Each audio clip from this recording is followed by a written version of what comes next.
Welcome to கோடைவு. So இந்த எபிசோடில் வந்து நம்ம ரிகர்ஷன் அப்படிங்கிற அந்த கான்செப்டை தான் வந்து படிக்க போகிறோம். ஸோ என்னடா புதுசாக ஒரு வார்த்தை சொல்கிறாங்கன்னு நினைக்காதீங்க. நம்ம ஏற்கனவே படித்த ஃபங்க்ஷன்ஸ் இருக்கலாம். அந்த ஃபங்க்ஷனில் வந்து ஒரு ஃபங்க்ஷனோட ஃபங்க்ஷன் கால் ஸ்டேட்மெண்ட் வந்து அது ஒரு ஃபங்க்ஷன் டெஃபினிஷனில் இருந்துச்சுன்னா அதுக்கு பேர் தான் ரிகர்ஷன் சொல்லிட்டு நான் குழப்பற மாதிரி எதுவும் சொல்லுவேன். அதெல்லாம் கண்டுக்காதீங்க. ஒரு ஃபங்க்ஷன் அதே ஃபங்க்ஷன் திரும்பி கால் பண்ணிச்சுன்னா function calling itself again is called as recursion. இதுதான் ரிகர்ஷனோட டெஃபினிஷன் கூட வச்சுக்கோங்க. ஓகே, ஸோ இப்போ இதை வந்து நம்ம தெளிவாக வந்து சொல்கிறேன். ஓகே, ஸோ இப்போ இங்கே வந்து நான் ஃபேக்டோரியலுக்கான ப்ரோக்ராம் இருக்குதுன்னு வச்சுக்கோங்களேன். அதுக்கு ஒரு ஃபங்க்ஷன். ஓகே, ஸோ இன்ஃபேக்ட் அப்படின்னு சொல்லிட்டு அது ஒரு இன்டீஜர் ரிட்டர்ன் பண்ண போகுது. ஓகே, இப்போ இந்த ஃபேக்டோரியலோட ஃபங்க்ஷன் டெஃபனிஷன் இது ரைட்டா. ஸோ இங்கே ஏதாவது ஒன்று பேருக்கு எழுதிக்கலாமா? a=5 சும்மா பேருக்கு எழுதிருக்கேன், கண்டுக்காதீங்க. ஓகே, ஸோ இப்போ இந்த ஃபேக்ட் அப்படிங்கிற இந்த ஃபங்க்ஷனோட ஃபங்க்ஷன் டெஃபனிஷன் இங்கே இருக்குது. இப்போ இந்த ஃபங்க்ஷன் டெஃபனிஷனில் திருப்பி இந்த ஃபங்க்ஷனையே கால் பண்ணால் அதுக்கு பேர் ரிகர்ஷன். ஸோ இப்போ இந்த ஃபேக்ட் அப்படிங்கிற இந்த ஃபங்க்ஷனோட டெஃபனிஷனில் திருப்பி இந்த ஃபேக்ட்டுங்கிற ஃபங்க்ஷனே கால் பண்ணுறோம் ரைட்டா. இதுக்கு பேர் தான் வந்து ரிகர்ஷன். ஓகே, ஸோ இந்த கான்செப்ட் வச்சு தான் வந்து நம்ம ஃபேக்டோரியல் ஆஃப் அ நம்பரை வந்து கண்டுபிடிக்க போகிறோம். ஸோ இதுக்கு நம்ம யாருக்குமே இட்ரேட்டிவ் அப்ரோச்னு சொல்லிட்டு லூப்ஸை வச்சு பண்ணியிருப்போம். ஸோ ஒரு நம்பரை மல்டிப்ளை பண்ணிட்டே வந்திருப்போம் இல்லையா. ஸோ அந்த அப்ரோச்சை பண்ணியிருப்போம். இப்போ அதே இதை நம்ம வந்து இங்கே இருக்கிற ஃபேக்டோரியலில் வந்து இட்ரேட்டிவ் அப்ரோச் இல்லாமல் ரிகர்சிவ் அப்ரோச்சில் வந்து சால்வ் பண்ண போகிறோம். ஸோ ரிகர்ஷன் யூஸ் பண்ணி சால்வ் பண்ண போகிறோம். ஸோ ரிகர்ஷன் வந்தாலே வந்து ஒரு இம்பார்ட்டண்டான விஷயம் இருக்குது ரைட்டா. அது என்ன அப்படின்னா, நம்மளுக்கு வந்து பேஸ் கேஸ் ரிகர்சிவ் கேஸ்ன்னு சொல்லிட்டு 2 கேஸாக வந்து அதை பிரிக்கிறோம். அது ஏன் பிரிக்கிறோம் அப்படிங்கிறத ஃபர்ஸ்ட் இப்போ பார்க்கலாம்.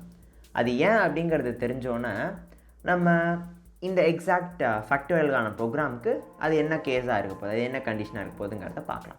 ஓகே, ஸோ நான் என்ன சொன்னேன், ஒரு ஃபங்க்ஷனோட டெஃபினேஷனில் அதே ஃபங்க்ஷனை கால் பண்ணால் அதுக்கு பேர் ரிகர்ஷன்னு சொன்னேன் ரைட்டா. ஸோ இங்கே சும்மா பேருக்கு நான் printfனு கொடுத்துட்டு ஃபேக்டோரியல்னு சொல்கிறேன். ஃபேக்டோரியல்னு ஒரு ஸ்ட்ரிங் இருக்குது, அதை நான் வந்து பிரிண்ட் பண்ணுறேன். திருப்பி என்ன பண்ணணும், இந்த ஃபங்க்ஷனோட டெஃபினேஷனில் திருப்பி அதே ஃபங்க்ஷனை கால் பண்ணணும். நான் அதே ஃபங்க்ஷனை கால் பண்ணிட்டேன். ஓகே, மெயின் ஃபங்க்ஷனுக்குள்ளே வரும். ஸோ இப்போ இந்த ஃபங்க்ஷனை நம்ம கால் பண்ணோன்னு வச்சுக்கோங்களேன். இதில் நான் ஒரு இன்டீஜர் ரிட்டர்ன் டைப் கொடுத்துருக்க காரணத்தினால நான் இங்கே ஒரு சீன் ஒரு வேரியபிளை இதை ஸ்டோர் பண்ணுறேன். ரிட்டர்ன் ஆகிற வேல்யூ இங்கே ஸ்டோர் ஆகணுங்கிறதுக்காக. ஓகே, ஸோ அப்போ இதுக்கு எதாவது ரிட்டர்ன் கொடுக்கணும்ல. ஸோ ரிட்டர்ன் கொடுத்து நான் 5 சும்மா ஒரு வேல்யூ கொடுக்குறேன்.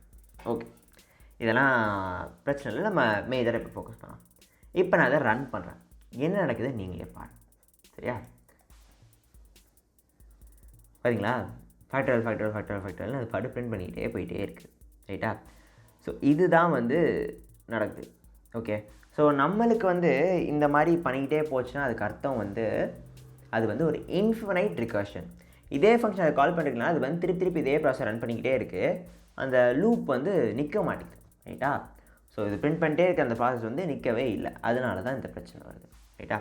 ஸோ இப்போ தடுக்கிறதுக்காக தான் ஒரு set of rules or guidelines வந்து கொண்டு வந்தாங்க ஃபேக்டோரியல். அதாவது நம்மளோட ரிகர்சிவ் அப்ரோச்னால் இந்த மாதிரி ஒரு கைட்லைன்ஸ் ஃபாலோ பண்ணிங்கன்னா இந்த மாதிரி இன்ஃபினைட் ரிகர்ஷன் வராதுன்னு சொல்லிட்டு கொண்டு வந்தாங்க.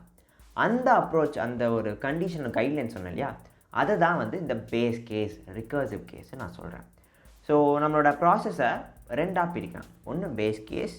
இந்த பேஸ் கேஸ் சாட்டிஸ்ஃபை ஆச்சு, இந்த பேஸ் கண்டிஷன் சாட்டிஸ்ஃபை ஆச்சு அப்படின்னா அதோட அந்த ப்ராசஸ் நிப்பாட்டிடணும் அப்படின்னு சொல்லிட்டு அர்த்தம். ஓகே, இந்த ரிகர்சிவ் கேஸ் அப்படிங்கிறது வந்து என்னென்னா திருப்பி அந்த ஃபங்க்ஷனே கால் பண்ணுற அந்த ப்ராசஸ் தான் வந்து இந்த ரிகர்சிவ் கேஸ். ஸோ எந்த ப்ராப்ளம் நம்ம ரிகர்ஷன் வச்சு சால்வ் பண்ணாலும் அதுக்கு வந்து இந்த 2 கேஸை வந்து நம்ம கண்டுபிடிக்க வேண்டியது ரொம்ப இம்பார்ட்டண்டான விஷயம். ஓகே, ஸோ இப்போ ஃபேக்டோரியலுக்கான ப்ரோக்ராம் நமக்கு இருக்குது ரைட்டா. ஸோ இதில் எது பேஸ் கேஸ் எது ரிகர்சிவ் கேஸுங்கிறத நம்ம கண்டுபிடிக்கணும். ஸோ இந்த பேஸ் கேஸ் என்னது அப்படின்னா, நம்மளுக்கு இன்புட்டாக கொடுக்குற நம்பர் வந்து less than or equal to 1 இருந்துச்சு அப்படின்னா அதுக்கான ஆன்சர் வந்து 1ன்னு சொல்லிட்டு நம்ம ரிட்டர்ன் பண்ணுறோம் ரைட்டா. ஏன்னா 0 ஃபேக்டோரியலும் வந்தான், 1 ஃபேக்டோரியலும் வந்தான். ஸோ அதனால் இதுக்கான ஆன்சர் வந்து 1 அப்படின்னு சொல்லிட்டு நம்ம ரிட்டர்ன் கொடுக்குறோம். ஓகே, ஸோ அதுக்கான ப்ரோக்ராமை இப்போ நம்ம எழுதலாம். ஸோ எஃப் கண்டிஷன் செக் பண்ணுறோம். நம்மளோட வேல்யூ வந்து n அப்படின்னு சொல்லிட்டு வச்சுக்கலாம். ஸோ n அப்படிங்கிற அந்த வேல்யூ வந்து less than or equal to 1 இருந்துச்சு அப்படின்னா ரிட்டர்ன் 1 அப்படின்னு சொல்லிட்டு கொடுக்குறேன். ஸோ ஃபர்ஸ்ட் அதுக்கு என்னங்கிறத டிக்ளேர் பண்ணணும். அது வந்து யூசர்ட்டேருந்து இன்புட்டாக வாங்குற மாதிரி வச்சுக்கலாம். ஓகே, இங்கே என்னங்கிற வேல்யூ நான் பாஸ் பண்ணுறேன். இதை ஒரு வேல்யூ வச்சுக்கோங்களேன், 5 ஃபேக்டோரியல் கண்டுபிடிக்கலாம்னு வச்சுக்கோங்க. ஓகே. ஸோ இப்போ நான் வந்து கடைசியில் இந்த சிங்கிறத பிரிண்ட் பண்ணுறேன். ஓகே. ஸோ மெயின் ஃபங்க்ஷன் முடிஞ்சது. நம்ம இங்கே வரலாம். So if n is less than or equal to 1 return 1 கொடுத்துருக்கோம். இதுதான் நம்மளோட பேஸ் கேஸ். ஓகே. ஸோ ஃபேக்டரியல்னால் என்ன, ஒரு நம்பர் கொடுத்தோன்னா 5 இப்போ 5ங்க நம்பர் இருக்குது. ஸோ 5 × 4 × 3 × 2 × 1 அப்படின்னு சொல்லிட்டு இது எல்லா நம்பர்ஸையும் மல்டிப்ளை பண்ணால் வர ஆன்சர் தான் வந்து நம்ம ஃபேக்டோரியல்னு சொல்கிறோம். ரைட்டா? ஸோ எப்போ 1 வருதோ, கடைசி அந்த நம்பர்லேருந்து 1க்கு வருதோ, அந்த 1 அப்படிங்கிற அந்த இடத்துல நம்ம வந்து ரிட்டர்ன் பண்ணிடணும். ரைட்டா? ஸோ 1ஓட ஃபேக்டோரியல் வந்து 1 தான். ஸோ அதோட அந்த ப்ராசஸ் நிப்பாட்டிடணும். அதுக்கப்புறம் மல்டிப்ளை பண்ணிட்டே போயிடக்கூடாது இல்லையா? ஸோ 1ங்கிறது தான் ஸ்டாப்பிங் பாயிண்ட். ஸோ அதனால் அந்த 1 அப்படிங்கிற அந்த இடத்துல ரிட்டர்ன் 1 அப்படின்னு சொல்லிட்டு நம்ம கொடுக்குறோம். இதுதான் நம்மளோட பேஸ் கேஸ். ரைட்டா? ஏன் இப்படி கொடுக்குறோம்? 1 ஃபேக்டோரியல் 1னா 0 ஃபேக்டோரியல் 1 தான். ஓகே. ஸோ இதுக்கு அடுத்து நம்ம என்ன செக் பண்ணுறோம் அப்படின்னா நம்மளோட ரிகர்சிவ் கேஸ்க்கு வரும். ஓகே. ஸோ நம்மளோட ரிகர்சிவ் கேஸ் என்ன அப்படின்னா இந்த 1ஓட கிரேட்டராக இருக்க வேல்யூஸ் 2, 3, 4 இது எல்லாத்துக்கும் நம்ம என்ன பண்ணணும், இந்த ஃபேக்டோரியலுங்கிற இந்த ஃபங்க்ஷனே திரும்ப கால் பண்ணணும். கால் பண்ணுறப்ப என்ன பண்ணணும் அப்படின்னா இப்போ 5 அப்படிங்கிற நம்பர் இன்புட்டாக இங்கே வருதுன்னு வச்சுக்கோங்களேன். இப்போ என்னோட வேல்யூ 5 இருக்குது. 5 is less than or equal to 1 இல்லை. ரைட்டா? ஸோ அப்போ இந்த கண்டிஷன் ஃபால்ஸ் ஆகும், இங்கே வெளியில் தான் வரும். ரைட்டா? ஸோ இதுக்கப்புறம் என்ன பண்ணணும் அப்படின்னா நம்ம இதுக்கு பாஸ் பண்ண வேண்டிய வேல்யூ வந்து ஃபேக்டோரியல் ஆஃப் n - 1 அப்படிங்கிறத வந்து நம்ம பாஸ் பண்ணுறோம். ஸோ இது என்ன ஒரு இது அப்படின்னா இதுதான் நம்ம ரிட்டர்ன் பண்ண போகிறோம். ஆனால் இதோட சேர்த்து நம்ம இன்னொன்றையும் வந்து பார்க்கணும். Okay. So n into factorial of n - 1 அப்படின்னு சொல்லிட்டு இந்த ஃபங்க்ஷனை திரும்பி கால் பண்ணுறோம். ஸோ இப்போ என்னோட வேல்யூ என்ன 5 இன்ட்டு ஃபேக்டோரியல் ஆஃப் 4 அப்படின்னு சொல்லிட்டு எழுதியிருக்கோம். அதுதான் வந்து இந்த ரிட்டர்ன் ஸ்டேட்மெண்ட்கான அர்த்தம். செமிகோலன் வச்சு முடிச்சிடுறேன். ஓகே. ஸோ இப்போ திருப்பி நம்ம பார்க்கலாம். n is equal to 5 உள்ள வருது. 5 is less than or equal to 1 இல்லை, தப்பு. ஸோ இதை எக்ஸிக்யூட் ஆகுது, வெளில வந்துடும். ரிட்டர்ன் 5 இன்ட்டு 4 ஃபேக்டோரியல்னு கொடுத்துருக்கேன். ஸோ 5 ஃபேக்டோரியல் நம்ம 5 இன்ட்டு 4 ஃபேக்டோரியல் எழுதலாம். கரெக்ட் தானே? அதை தான் இங்கே பண்ணியிருக்கேன். ஸோ இப்போ திருப்பி ஃபேக்ட் ஆஃப்னு இந்த ஃபங்க்ஷன் கால் ஆகுது. 5 - 1 4. 4க்கு இந்த ஃபங்க்ஷன் திருப்பி கால் ஆகுது. ரைட்டா? 4 is less than or equal to 1 தப்பு. அப்போவும் திருப்பி இந்த ரிட்டர்ன் ஸ்டேட்மெண்ட் தான் வரும். இப்போ 4 இன்ட்டு ஃபேக்டோரியல் ஆஃப் 3 அப்படின்னு சொல்லிட்டு வரும். ரைட்டா? முதல்ல 5 இன்ட்டு 4 ஃபேக்டோரியல் இருந்துச்சு. இப்போ இந்த 4 ஃபேக்டோரியல் நம்ம எக்ஸிக்யூட் பண்ணி பார்த்தோம்னா அதுக்கு 4 இன்ட்டு 3 ஃபேக்டோரியல் வருது.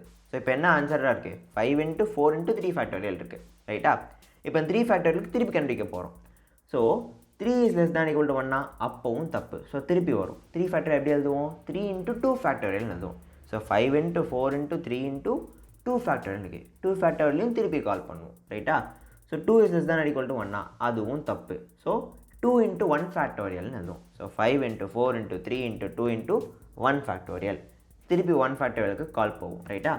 1 is less than or equal to 1 ஆமாம், ட்ரூ. அப்போ ரிட்டர்ன் 1.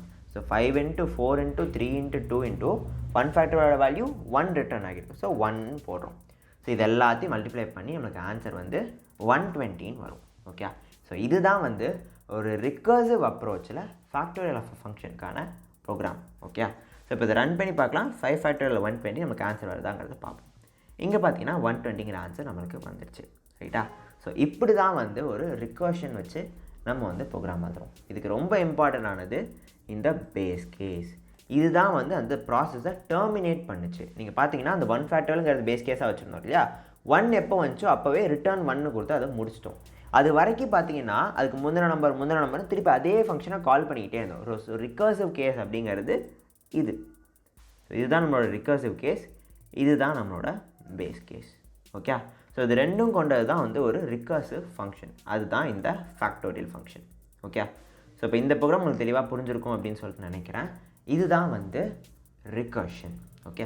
ஸோ இப்போ இந்த ரிகர்ஷனுங்கிற இந்த எக்ஸாக்ட் கான்செப்டை யூஸ் பண்ணி நம்ம ஃபிபனாசி சீரிஸ் இந்த மாதிரி சில நிறைய ப்ரோக்ராம்ஸை வந்து பண்ணலாம். ஓகே. அது எல்லாத்துக்குமே இந்த பேஸ் கேஸ்னு ஒன்று வேணும், ரிகர்சிவ் கேஸுங்கிறதும் வேணும். ஓகே. ஸோ இந்த வீடியோ உங்களுக்கு தெளிவாக புரிஞ்சிருக்கும்னு நினைக்கிறேன். ஸோ இதில் ஏதாவது உங்களுக்கு டவுட்ஸ் இருந்துச்சுன்னா கீழே கமெண்ட்ஸில் சொல்லுங்கள். இந்த வீடியோ பிடிச்சிருந்தா லைக் பண்ணுங்கள், கமெண்ட் பண்ணுங்கள், அண்ட் மறக்காமல் கோடை சேனலுக்கு சப்ஸ்கிரைப் பண்ணுங்கள். இதே மாதிரி இன்னொரு சி ப்ரோக்ராமிங் சீரீஸோட நம்ம அடுத்த எபிசோடில் பார்க்கலாம். Until then, bye bye.